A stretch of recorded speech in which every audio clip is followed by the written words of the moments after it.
"Revenge!" he snorted, and the light of his eyes lit the hall from floor to ceiling like scarlet lightning. "Revenge! The king under the mountain is dead, and where is king that dare seek revenge? Girion, lord of Dale, is dead, and I have eaten his people like a wolf among sheep. And where are his sons that dare approach me? I kill where I wish, and none dare resist. I lay low the warriors of old, and their like is not in the world today. Then I was but young and tender. Now I am old and strong, strong, strong. Beast in the shadows, he gloated. My armor is like tenfold shields, my teeth are swords, my claws spears, the shock of my tail a thunderbolt, my wings a hurricane, and my breath death. I've always understood, said Bilbo in a frightened squeak, that dragons were softer underneath, especially in the region of the chest. But doubtless one so fortified has thought of that. The dragon stopped short in his boasting. Your information is antiquated, he snapped. I am armored above and below with iron scales and hard gems. No blade can pierce me. I might have guessed it, said Bilbo. Truly, there can be nowhere found the equal of Lord Smaug the Impenetrable. What magnificence to possess a waistcoat of fine diamonds! Yes, it is rare and wonderful indeed, said Smaug, absurdly pleased. He did not know that the Hobbit had already caught a glimpse of his peculiar undercovering on a previous visit, and was itching for a closer view for reasons of his own. The dragon rolled over. Look, he said. What do you say to that?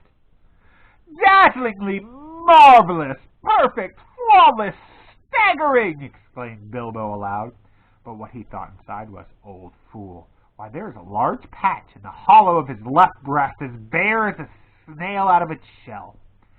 After he had seen that, Mr. Baggins' one idea was to get away. Well, I really must not detain your magnificence any longer, he said, or keep you from much-needed rest. Ponies take some catching, I believe, after a long start, and so do burglars, he added as a parting shot, as he darted back and fled up the tunnel. It was an unfortunate remark, for the dragon spouted terrific flames after him, and fast though he sped up the slope, he had not gone nearly far enough to be comfortable before the ghastly head of Smaug was thrust against the opening behind. Luckily, the whole head and jaws could not squeeze in, but the nostrils sent forth fire and vapor to pursue him, and he was nearly overcome, and stumbled blindly on in the great pain and fear.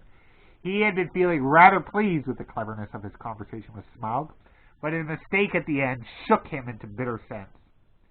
Never laugh at live dragons, Bilbo, you fool, he said to himself, and it became a favorite saying of his later and passed into a proverb. You aren't nearly through this adventure yet, he added, and that was pretty true as well. The afternoon was turning into an evening when he came out again and stumbled and fell in a faint on the doorstep. The dwarves revived him and doctored his scorches as well as they could, but it was a long time before the hair on the back of his head and his heels grew properly again. It had all been singed and frizzed right down to the skin. In the meanwhile, his friends did their best to cheer him up, and they were eager for his story, especially wanting to know why the dragon had made such an awful noise, and how Bilbo escaped. But the Hobbit was worried and uncomfortable, and they had difficulty in getting anything out of him. On thinking things over, he was now regretting some of the things he had said to the dragon, and was not eager to repeat them. The old thrush was sitting on a rock nearby with his head cocked on one side, listening to all that was said. It shows what an ill temper Bilbo was in. He picked up a stone and threw it at the thrush, which merely fluttered aside and came back. Drat that bird, said Bilbo crossly. I believe he is listening, and I don't like the look of him. Leave him alone, said Thorin. The thrushes are good and friendly. Excuse me. This is a very old bird indeed, and is maybe the last left of the ancient breed that used to live about here, tamed to the hands of my father and grandfather. They were a long-lived and magical race, and this might even be one of those that were alive then, a couple of hundreds of years or more ago. The men of Dale used to have the trick of understanding their language. and use them for messengers to fly to men of the lake and elsewhere. Well, he'll have news to take to the lake town, all right, if that is what he is after, said Bilbo, though I don't suppose there are many people left there that trouble with thrush language. Why, what has happened? Cried the dwarves. Do get on with your tale. So Bilbo told them all that he could remember, and he confessed that he had a nasty feeling that the dragon guessed too much from his riddles, added to the camps and the ponies. I am sure he knows we came from Lake Town, and had help from there, and I have a horrible feeling that his next move may be in that direction.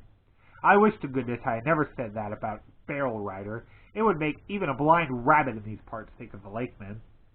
Well, well, it cannot be helped, and it is difficult not to slip talking to a dragon, or so I have always heard, said Balin, anxious to comfort him. I think you did very well, if you ask me. You found out one very useful thing, at any rate, and got home alive, and that is more than most can say who have had words with the likes of Smaug. It may be a mercy and a blessing yet to know of the bear's patch in the old worm's diamond waistcoat. That turned the conversation. They all began discussing dragon slaying, historical, dubious, and mythical, and the various sorts of stabs and jabs and undercuts, and the different arts, devices, and stratagems by what they had been accomplished. The general opinion was that catching a dragon napping was not as easy as it sounded, and the attempt to stick one or prod one asleep was more likely to end in disaster than a bold frontal attack. All the while they talked, the thrush listened, till at last, when the stars began to peep forth, it silently spread its wings and flew away. And all the while they talked, and the shadows lengthened, Bilbo became more and more unhappy, and his foreboding grew. At last he interrupted them. Excuse me for a sec. I am sure we are very unsafe here, he said, and I don't see the point of sitting here. The dragon was withered all the pleasant green, and anyway, the night has come, and it is cold, but I feel it in my bones that this place will be attacked again. Smaug knows now how I came into his hall, and you can trust him to guess where the other end of the tunnel is. He will break all this side of the mountain to bits, if necessary, to stop up our entrance, and if we are smashed with it, the better he will like it. You are very gloomy, Mr. Baggins, said Thorin. Why has not Smaug blocked the lower end, then, if he is so eager to keep us out? He has not, or we should have heard him. I don't know, because at first he wanted to try and lure me in again, I suppose, and now perhaps because he is waiting till after tonight's hunt, or because he does not want to damage his bedroom if he can help it. But I wish you would not argue. Smaug will be coming out at any minute now, and our only hope is to get well inside the tunnel and shut the door. He seemed so much in earnest that the dwarves at last did as he said. Though they delayed in shutting the door, it seemed a desperate plan, for no one knew whether or how they could get it open from the inside again, and the thought of being shut in a place from which the only way out led through the dragon's lair was not one they liked. Also, everything seemed quiet, both outside and down the tunnel, so for a longish while they sat inside, not far down from the half-open door, and went on talking. The talk turned into the dragon's wicked words about the dwarves. Bilbo wished he had never heard them, or at least that he could feel quite certain that the dwarves were now absolutely honest when they declared that they had never thought at all about what would happen after the treasure had been won. We knew it would be a desperate venture, said Thorin, and we know that still, and I think when we have won it will be a time enough to think what we should do about it. As for your share, Mr. Baggins, I assure you we are more than grateful, and you shall choose your own 14th as soon as we have anything to divide. I am sorry you are worried about transport, and I admit the difficulties are great. The lands have not become less wild with the passing of time, rather the reverse. But we will do whatever we can for you, and take our share of the cost when the time comes. Believe me or not, as you like.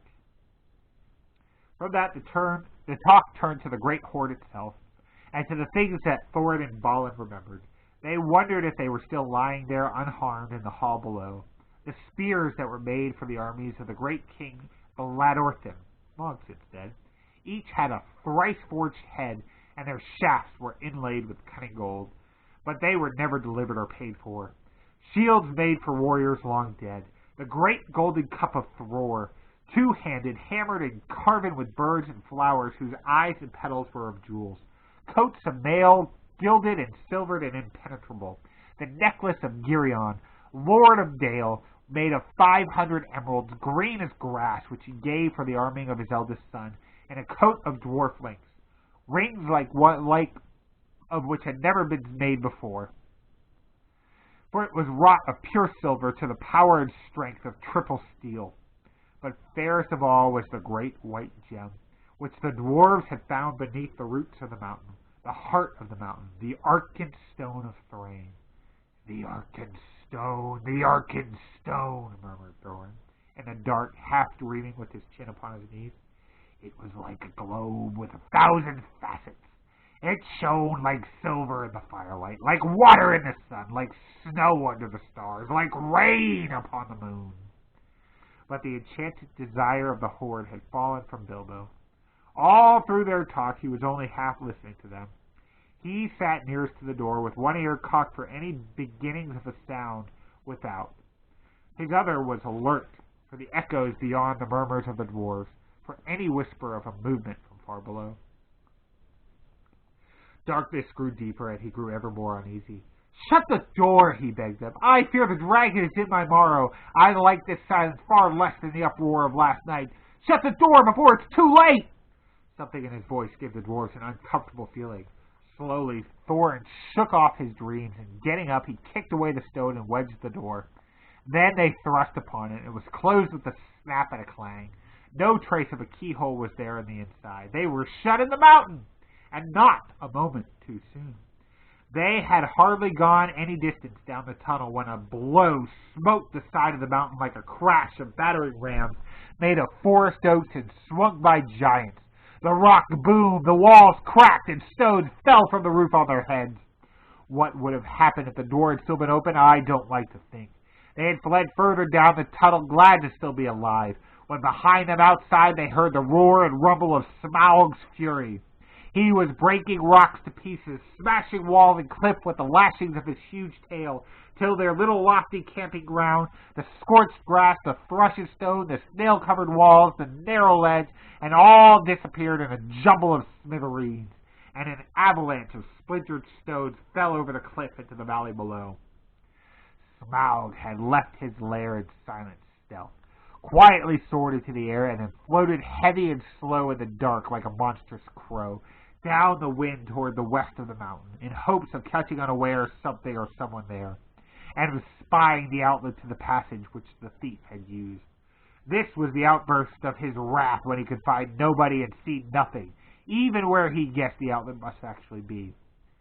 After he had left off his rage in this way, he felt better, and he thought in his heart that he would not be troubled again from that direction.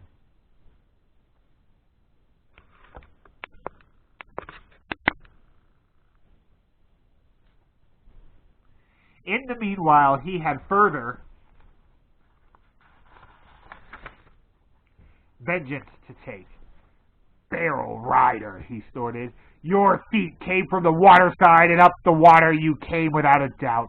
I don't know your smell, but if you are not one of those men of the lake, you had their help. They shall see me and remember who is the real king under the mountain." He rose in fire and went away south towards the running